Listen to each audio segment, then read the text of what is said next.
Just sort of a question I had for you because I was thinking about this the other day and something kind of just popped in my head as a theory we've never talked about. Now, sometimes we talk about these theories and it's like, all right, here's your base. Mm-hmm. And then we have those like second tier theories that sort of rely on another theory being true. And that's one of the ones we're going to discuss sort of today.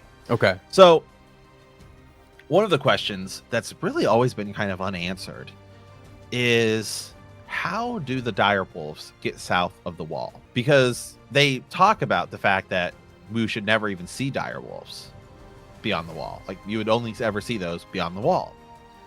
But they show up there. We see them basically chapter 1. And, each of the Stark children get one. And then Jon's, gets Snow, which is the run to the litter, right? It's different. And it obviously has features that are similar to that of Bloodraven. Pale white, blood red eyes. Mm-hmm. So, yeah, Bloodraven has always been sort of a potential person who we've always thought may have influenced these wolves to get beyond the wall and may have some sort of connection to them.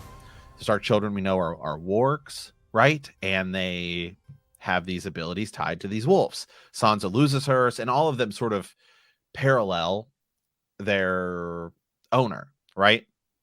mm-hmm. Nymeria gets lost and goes off on her own direction, and all of these things. That's sort of what happens to Arya. John's wolves very close to him. They keep your wolves close. So we've always wondered who caused the wolves to get there. So that in itself is a theory and a question. You could say the gods. Mm-hmm. You could say Bloodraven. I think those are probably the two, or just sort of luck, just sort of happens. Mm-hmm. Yeah, I would say those are sort of the coincidence, essentially. Those, I would say, are the three sort of main candidates to get us the Direwolves. Yeah. Magic returning, right? With the gods, right? Dany gets dragons about the same time. The Starks are getting Direwolves. Mm-hmm. Sure. So here's where the second tier theory goes through. Isn't there a character who we know has recently scaled the wall and then comes far enough south to circle back to get into the king's company so that he can attend a feast that's about to happen in like chapter 4, whatever chapter it is, like 5 or 6. Yeah. That's Mance Rayder. Yeah, Mance Rayder. We know that Mance Rayder doesn't carry these wolves on a backpack or something. Mm-hmm. Mm-hmm. So that is one, obviously, sort of detriment to the theory. But we know that Osha and some other wildlings get across the wall. We don't know how I don't think we actually ever find out how she gets beyond the wall. Do we? I'm pretty sure we don't know exactly how it is that she gets beyond the wall.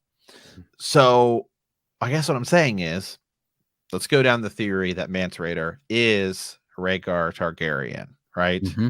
And you do go into the bigger sort of Rhaegar theory with glamoring and understanding that he needs a prince who was promised and the third head of the dragon, and in communication with Bloodraven on the day he reads a book and suddenly has this thought get provoked in his head that he needs to put down the book and pick up the sword.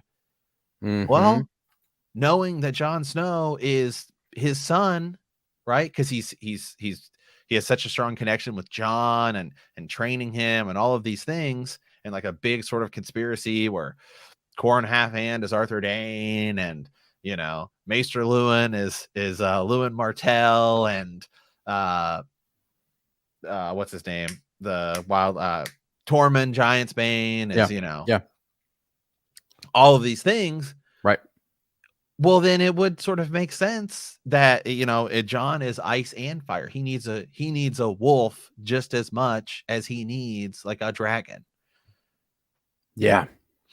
Okay. So the idea There's a lot is, there. Yeah, is that if Mance Rayder is Rhaegar survives, as you said, he knows that the time is coming. Maybe he's seen the signs, or as the dwarves, they read the portents. They've seen that, like, all right, it's go time. He at some point sneaks them down, and maybe, by the way, if it is Rhaegar could still be working with, again, communicating with Aemon and Bloodraven and all that kind of stuff. That makes sense that Targaryens would continue some sort of communication, whether it be in dreams or who knows, secret werewood stuff or candles, glass candles, whatever. But yeah, how does he get him down there? So you were asking, like, okay, what are the gates or the doors? Like, there are doors, there are ways where in which he can get through. All they had to do at the gate in the night fort was to say, I am a watcher on the walls. I am the fire that burns against the cold, the light that brings the dawn, the horn that wakes the sleepers. I am the shield that guards the realms of men. And he's speaking those words, and that opens the gate in the night fort. There are, I believe, let me see here. Yeah, 19 castles in the wall. Only 3 are manned now: Eastwatch, Castle Black, and Shadow Tower. All the castles used to have a tunnel and a gate. But as each castle was abandoned, the tunnel was filled in, except for the night fort. That was a ruined castle on the wall west of Castle Black. So that one still allows you to get through, and we've seen individuals get through it. So does he know the secret of that? Was he talking to Aemon? Does Aemon tell him, hey, there is a way to get through and sneak those direwolves through? I mean, possibly. Or is there another way? Or, yeah, because that, even if it is Bloodraven or someone else, it's the getting by the wall that is interesting, getting through. Doesn't, So, yeah. So, okay. So there are a few there are a few places in which you can travel around the wall. So, your possibilities are go all the way east, or west around the wall, right?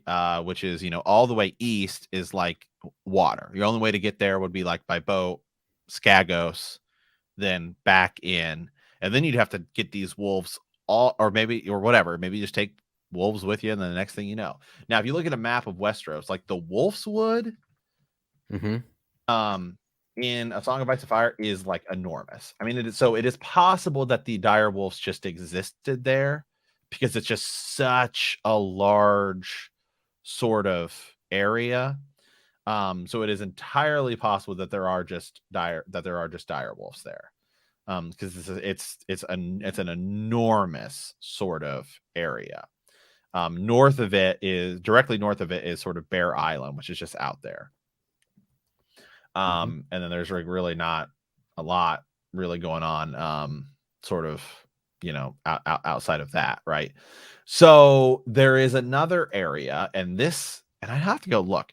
So if you go all the way west and you look at a map, there's an area called the Gorge, and then there is the Bridge of Skulls, which is an actual bridge that traverses sort of the gorge.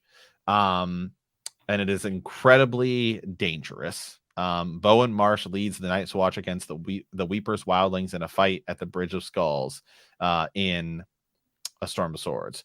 A Dance of Dragons, free folk survivors from the battle beneath the wall hear that the Weeper is gathering warriors across the Bridge of Skulls to take the Shadow Tower. Sir Dennis Mallister believes wildlings will attack at the bridge again, and Tormund believes the Weeper will lead the effort. So there is an actual bridge that's like super far out of the way that you could, I guess, just cross. It's like an area that's like never really talked about, but I guess you could do it. It's incredibly dangerous. It's called the Bridge of Skulls, probably because the Night's Watch just stand there and pick off any wildling that tries to cross it. Yeah, I get you. Okay, the bridge is okay. So that's cool. There's the way. And if you're Mance, wouldn't you know about like that being a possibility and them Right. being, But Mance Raider, I mean, literally, it's so far out of the way and it's so dangerous that the wildlings would rather climb the wall than go across the Bridge of Skulls. That's wild. Yeah, that's yeah. I mean, so when climbing the wall is a better chance of getting of crossing that border than going to the Bridge of Skulls, it seems like you don't really just go to the Bridge of Skulls. Yeah, for sure. Here's something interesting to think about when you think about the direwolves coming south of the wall. Jon, when he is with Mance and his group and they're approaching the wall and he's sent to ascend it, he sends Ghost away, Matt. He sends his direwolf away with instructions, right, to go home or to Castle Black. When Jon gets to Castle Black and things have gone down, he doesn't see Ghost. Ghost is not there. Why? Because there's a wall between them. Direwolves can't just easily go through the wall. they need some sort of intervention. Right. They need someone to help get them through that. And we hadn't seen any in hundreds of years south of the wall. So Ghost is reunited with John because John has to go north of the wall once again, and he's reunited with him there, and then brings him south. So like, you know, just more proof that it's very tricky for those beasts to get south without help. Right. Now there's the Bay of Ice, right, which is like, you know, but again, the Bay of Ice is like not really something you want to even try to cross on boat, right? It's just not. It's incredibly sort of dangerous to even try to do. It's super cold. You're if you fall in the water, you're basically dead. So again, these are wolves. Wolves aren't taking boat. Wolves aren't taking, you know, a boat around either way. And I doubt they're just going to let wolves walk across the Bay of Skull or a mother wolf and then let them through. So, you know, it's definitely interesting. We still don't know. So I thought this was kind of interesting. Somebody had a comment here on one of the old things. So another person, we don't know necessarily how he gets south of the wall, but again, we also know he is a ranger. So Garrett, who's the ranger that escapes from the others in the prologue, perhaps after he's attacked by the other, he is found by either, you know, by Cold Hands, right? Who's in cahoots with Bloodraven. And perhaps they make an exchange and they tell him about the Black Gate under the Night Fort, which is one of the ways we see people traverse. And he, you know, in exchange for, you also need to take this pregnant direwolf with you, because Garrett comes that way, right? Yeah. Okay. I'm saying that's pretty tinfoil. Yeah, no, but we're already into sort of tinfoil territory here. So again, could it be Mance Rayder? We know he comes south. Now, if Mance again climbs the wall, if you're just going to go through the gate to get this wolf through, you're just going to go through the gate. Someone did it, Matt. Someone brought those wolves south, and it's either Bloodraven. If it's Bloodraven, he's attached to a tree, so he needs someone to open the door, to go speak to the door, and to guide the wolves through. And then he's orchestrating events, whether it's working, I mean, to be in the right spot at the right time to be found. Right. Now get this. Will, in the prologue, right? They flip him in the show, Will and Garrett or whatever. But Will hears a wolf howling in the prologue. And then the next chapter, which is brand 1, we find the mother wolf. But that's obviously beyond the wall. Oh, okay. Wow. Yeah.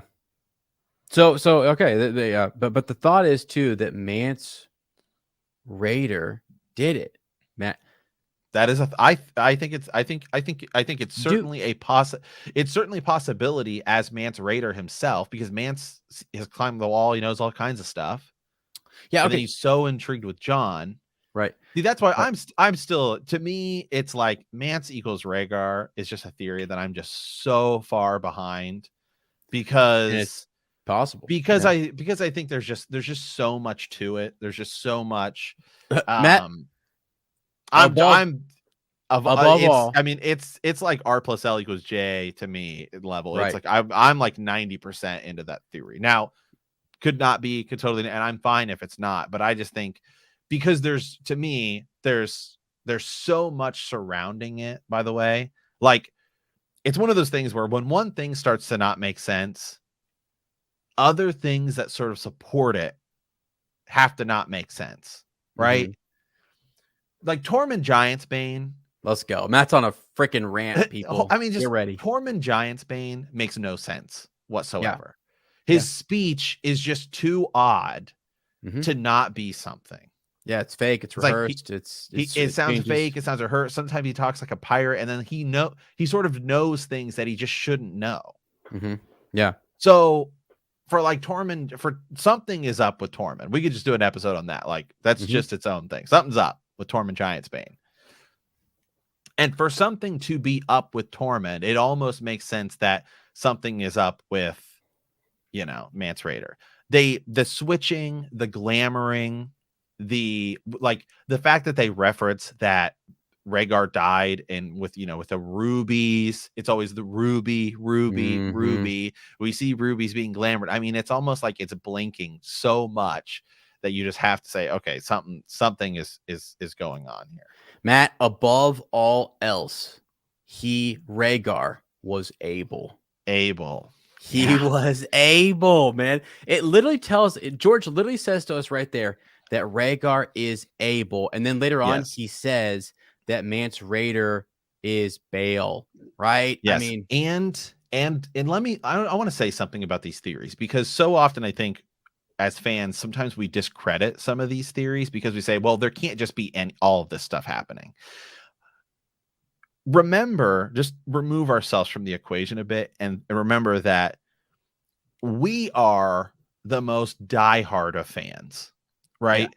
We're reading this book over and over and over again and diving in and picking up on connections that these books, are meant, a book series somebody reads once in their life and that's it. Mm-hmm. Mm-hmm. That's the broad audience. So yes, people would pick up on some of these things, but I mean, people are not like watching or in reading over and over and over and over again. So he crafts all of this stuff in here, but it was, I don't think any book series was ever really meant to be analyzed to the millionth degree as we do. So when we find these common threads and stuff, we almost think George is too smart to do it that often. But it's not that he's not that he's too smart to do it over and over again. It's just that we are that much smarter of an audience reading the material than because most people would just read it once and that's it. Yeah, and there's been so many people come together in the community and the fandom to say, I found this, you found that, and then there's people like us who look and we say, oh my God, look at all these connections and put them all together. And also, by the way, there are people pitch the theories about just having someone who ends up being someone else or whatever, false identities, yada yada yada, glamorous, whatnot. But some of those haven't been confirmed, and some of those may just be like they are who they are, and there might not be any trickery to it. And it could be that someone like Mance Raider, who's mentioned in the first book, out the gate, the king beyond the wall, might actually have been the prince who was in King's Landing when he was taken down, when the Mad King was, defeated. His son, the prince, did grow up, Matt, to become the king beyond the wall. And it's also like the whole show like if you season 8, the whole idea is that Jon is the promised one, right? Who could be heir to the throne. And what does he do? He goes beyond the wall like his father before him, Mance Raider. I mean, like there's too much of that to say there's not something going on there. And there's just too many connections. There's too much. The way in which men are willing to die for Jon means they know something. And these men happen to be located at the wall. They happen to be Qhorin Halfhand and others. Squire Dalbridge, Matt. Right. They're Targaryen loyalist. How is it that Hallan Reed helped defeat Sir Arthur? Maybe he cut his hand off and he became Qhorin Halfhand. Maybe. Right. Like there are all those things. No, maybe Hallan Reed cut his hand, causing him to become a half hand, and that's the one thing he did to save the day. Yeah. That's what I mean. Yeah, you're right. Yeah. Yeah, that's the one thing he does. So it's just crazy to me that and it actually, so what you're saying is too, so you have that theory that Mance is Rhaegar. And then when you think about who brings the wolves south, it would be someone who's obsessed with those prophecies, someone who has laid up all these this huge secret that the heir to the throne, right? I mean, my God, Eddard Stark helps his friend retake the throne thinking, you know what? We've got to do this. Rhaegar's a bad guy. Then he finds out, oh my gosh, my sister had his child. My nephew is now going to be sought out by my best friend and killed. He'll definitely buy into whatever it is that Rhaegar has going on. And Sir Arthur Dayne may reveal to him, this is the plan. And now you're in on it. And you and Hallan Reed have to go take him, go back to Ashara Dayne, do the whole thing. Prince Rhaegar has a plan. We've been glamored. We will go take the black, etc., take new names, and they serve up there. Like, it's possible.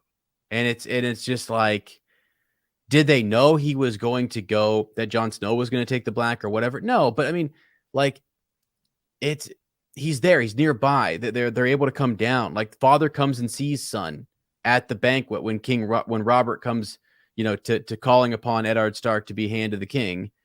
There's secrets. There's still stuff he wants to tell Jon, but he thinks he has time later. Mance comes and looks into all of it. I don't know. I mean, dude, just look at the stuff about Corn Halfhand. Okay. Dawn. Corn Halfhand is tall like a spear. I know. I know. And okay, Matt, and if that's like more like the more you legitimize that, the more I buy into the fact that like people would say, real quick, just to counter to like some people say, well, why would then Corn Halfhand not also be working with Mance? Because they need people everywhere. What's to say they aren't? Exactly. What's to say they aren't? What's to say they aren't? I mean, they're on a mission to go get Mance Rayder, and Corn Halfhand specifically chooses Jon Snow. Mm-hmm. Yeah. Says the old powers are waking, sees the signs, knows it's time, right? Yeah. Also, they could actually, while up there, maybe Rhaegar was a part, like Aemon was a part of the Watch, and Bloodraven was a part of the Watch. Maybe a glamored Mance does go up there. Well, actually, isn't that the whole thing? Mance Rayder was a part of the Watch, right? And so then he leaves it. Is there a disagreement? Or is that like, hey, guys, I need to go rally everyone and gather the troops sort of and get us an army. You guys stay here for when keep an eye on Jon or prepare the way, etc. Right. I mean, you just look. I mean, yeah.